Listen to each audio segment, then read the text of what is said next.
مم.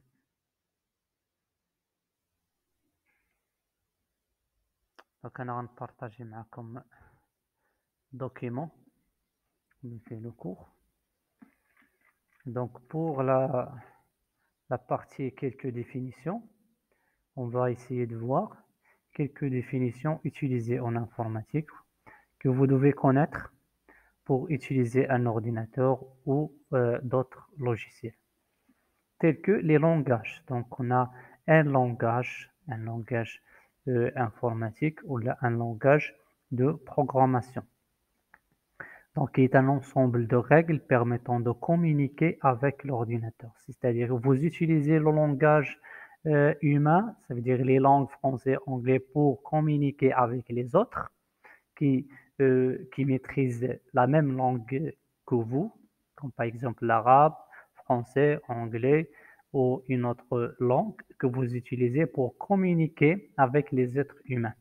Mais pour communiquer avec un ordinateur, vous avez besoin d'apprendre une langue de programmation utilisée pour donner des ordres à l'ordinateur ou bien pour communiquer, pour apprendre et donner à un ordinateur. Donc, exemple, il y a plusieurs exemples de langage de programmation. Donc, le langage, c'est un ensemble de règles permettant de communiquer avec l'ordinateur. Ce langage vous permet de communiquer avec l'ordinateur. Donc, exemple de langage Visual Basic, Java, Python, C, C++, C Sharp, etc. Donc, ce sont des langages utilisés en informatique pour la création des programmes ou des pages web, des jeux vidéo, etc. Donc, vous utilisez ce langage pour dire à l'ordinateur ce qu'il doit faire pour vous. Deuxième définition, deuxième mot, c'est un logiciel. Un logiciel, on utilise toujours le mot logiciel. Qu'est-ce qu'un logiciel? Donc, un logiciel, c'est un ensemble de programmes utilisés par l'ordinateur. C'est un ensemble de programmes utilisés par votre ordinateur, qui sont, par exemple, Excel. Excel, c'est un programme informatique, c'est un logiciel. Word également, PowerPoint, PDF, WinRAR, Mozilla Firefox, n'importe VLC pour la lecture des vidéos, audio, etc. Donc ça, ce sont des logiciels utilisés par monsieur tout le monde. C'est-à-dire n'importe qui peut utiliser ce genre de logiciel. Ces logiciels sont destinés à tout le public. Mais il y a des logiciels destinés aux professionnels. Ça s'appelle des progiciels. Des progiciels ou bien logiciels spécifiques pour divers utilisateurs professionnels. C'est-à-dire que vous devez apprendre un métier pour utiliser ce logiciel. Ou bien ce logiciel est utilisé pour des gens du métier, tels que les logiciels de comptabilité, SARI, ou bien le logiciel de gestion des entrepôts, WMS, ou bien le logiciel de gestion de transport, TMS, Transport Management System, ou bien SAP, qui est un ERP, le genre de logiciel ou bien de progiciel utilisé pour la gestion globale d'une entreprise, pour la gestion des entreprises. SAP, il y en a plusieurs, SAP, Oracle également est un ERP, Odoo, etc. Il y a également des progiciels tels que AutoCAD, que vous connaissez tous, ou bien Crocodile. Il y a plusieurs logiciels qui sont destinés aux professionnels d'un domaine précis. C'est-à-dire que vous devez avoir un bagage en comptabilité pour utiliser SARI. Donc SARI, je ne peux pas l'utiliser moi personnellement et parce que je n'ai pas des connaissances suffisantes en comptabilité et j'ai rien à faire avec ce logiciel tant que je n'utilise pas la comptabilité. Vous également, en tant que mécanicien, vous n'avez pas besoin d'apprendre ce logiciel ou bien vous ne pouvez même pas l'utiliser parce que vous devez avoir un bagage en comptabilité. Vous devez connaître les fonctions de la comptabilité. Idem pour le WMS, vous devez maîtriser la logistique pour utiliser un logiciel de gestion d'entrepôt ou bien Warehouse Management System. L'ERP, vous devez connaître plusieurs domaines. Donc, l'ERP, c'est un système global qui est utilisé par l'entreprise pour la gestion de tous les départements de l'entreprise. Un quatrième terme, c'est un fichier. C'est un fichier. Qu'est-ce qu'un fichier? On entend toujours parler de fichier. Qu'est-ce qu'un fichier? C'est un ensemble d'informations de même nature stockées sur un support. C'est un ensemble d'informations stockées sur un support. Les fichiers peuvent contenir des caractères, des lettres, des numéros, des nombres, des caractères spéciaux. Des images peuvent contenir des images, du son, de la vidéo ou des programmes informatiques. Donc, si on a un morceau d'MP3, c'est un fichier. Si on a une petite vidéo MP4, c'est un fichier. Si on a un CV saisi dans un fichier Word, donc on a un fichier Word ou bien document.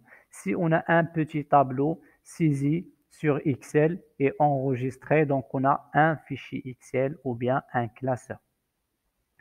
Donc pour les exemples, j'ai plusieurs exemples. Document, c'est un fichier que vous pouvez créer à l'aide d'un programme, le programme Word, et vous pouvez le modifier à l'aide du même programme et le sauvegarder avec une extension qui vous donne l'information sur l'origine ou bien le logiciel par lequel on a créé ce fichier.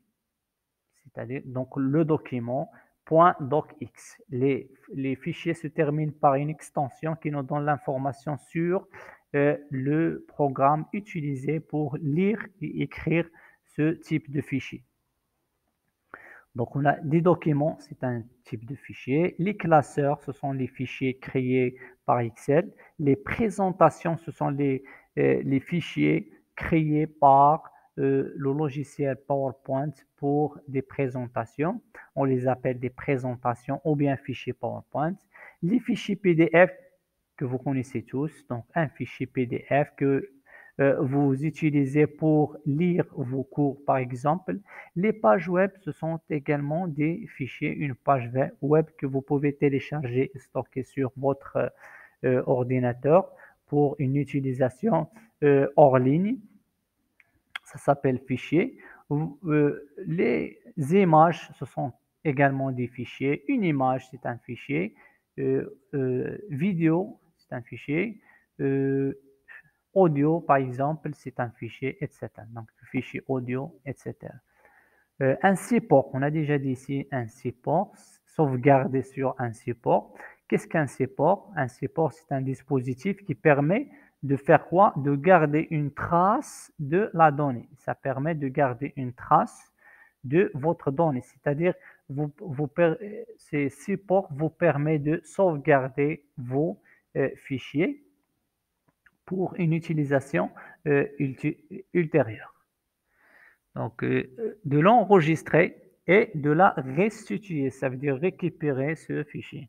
Exemple de support, disque dur. Le disque dur, c'est un support de stockage. Carte mémoire, bande magnétique, clé USB, etc., etc. Carte mémoire, etc. Un répertoire au dossier, tout le monde connaît les répertoires et dossiers. Donc, un dossier ou répertoire, c'est la même chose. Éléments permettant l'organisation de stockage. Donc ici, si on se déplace vers le bureau, on a un ensemble de quoi? De fichiers. Donc ça, c'est un fichier exécutable qui se termine par l'extension .exe. Donc ça, c'est un programme que vous pouvez exécuter pour faire fonctionner un périphérique quiconque. Donc ça, c'est une présentation. Une présentation ou bien un fichier PowerPoint qui se termine par .pptx. Donc ça, c'est également un fichier. C'est un fichier Word ou bien un document qui se termine par l'extension .docx. Également, ce fichier, c'est un fichier Excel qui se termine par l'extension que vous voyez à la fin du mot .xlsx. Donc, tout ça, ce sont des fichiers. Et on a également des dossiers. Des dossiers. Donc, ça, c'est un dossier utilisé pour ranger les fichiers, pour contenir d'autres fichiers, ainsi que d'autres dossiers. Donc, vous pouvez stocker ou bien ranger dans un dossier des fichiers et également des dossiers. Et ces dossiers peuvent contenir d'autres dossiers, ainsi de suite. Donc, ça sert à organiser vos fichiers. Donc, si on a par exemple plusieurs fichiers sur le bureau, on va avoir un désordre de fichiers. Donc, si on range tous ces fichiers selon leur type dans un dossier, donc je peux par exemple créer un dossier en cliquant droit, nouveau dossier que je peux nommer les documents pour ranger mes documents du bureau et rassembler tous les documents dans un même dossier que je vais appeler documents. Donc, je vais déplacer mes documents vers le dossier suivant. Je vais avoir un seul dossier qui contient tous mes documents Word. Donc, je vais ranger tous les documents Word dans un dossier ou bien répertoire. Vous remarquez ici que j'ai une organisation. Je vais également créer un autre dossier que je vais appeler classeur Excel, classeur ou bien fichier Excel. Je vais ranger tout, je vais déplacer tous les fichiers Excel vers ce dossier pour avoir une meilleure organisation de mon bureau. Donc ici, je crois que je n'ai pas partagé le bureau, donc vous n'avez pas vu la démonstration sur la création des dossiers et comment ranger les fichiers dedans. Donc, on a un répertoire pour dossier, donc éléments permettant l'organisation de stockage des fichiers, comme on organise les documents dans des dossiers et les ranger dans un tiroir. Le tiroir étant le disque dur. Donc, on a ici on vous donne un exemple d'un tiroir qui contient, donc le tiroir ici, c'est le disque dur. Le disque dur contient plusieurs dossiers, des dossiers physiques, et chaque dossier peut contenir plusieurs feuilles ou bien plusieurs fichiers. Donc, on peut considérer les feuilles dans un dossier comme étant des fichiers dans un répertoire ou bien dossier. Donc, on a le bit ou bien binary digit, c'est l'unité de mesure des mémoires. Donc, et tout élément binaire, c'est-à-dire tout 0 ou 1. Donc, le binaire ou bien le bit, c'est une unité, un élément de 0 ou 1. Donc, c'est un élément binaire, c'est qui peut être 0 ou bien 1. Un octet donc ça, c'est un bit. Donc, ça également, c'est un bit. Ça, c'est un bit. Et on a un octet, c'est plus grand que le bit. Un octet contient combien de bits? 8 bits. Elle contient 8 bits. Ça, c'est un exemple. On a ici 8, 0 et 1. Donc, 8 bits. Un octet représente la quantité de mémoire nécessaire pour ranger un caractère.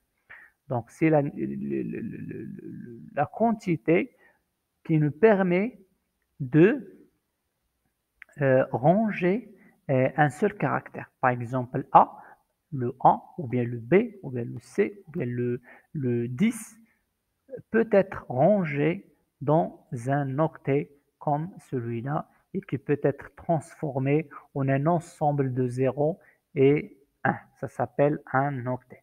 Donc, on a ici les noms. On a dit kilo-octet. C'est 10 est représenté par KO, kilo-octet KO. C'est combien? En décimal, c'est 10 à la puissance 3. 10 à la puissance 3. Nombre d'octets, c'est 1000 octets. Égal à combien? 1000 octets.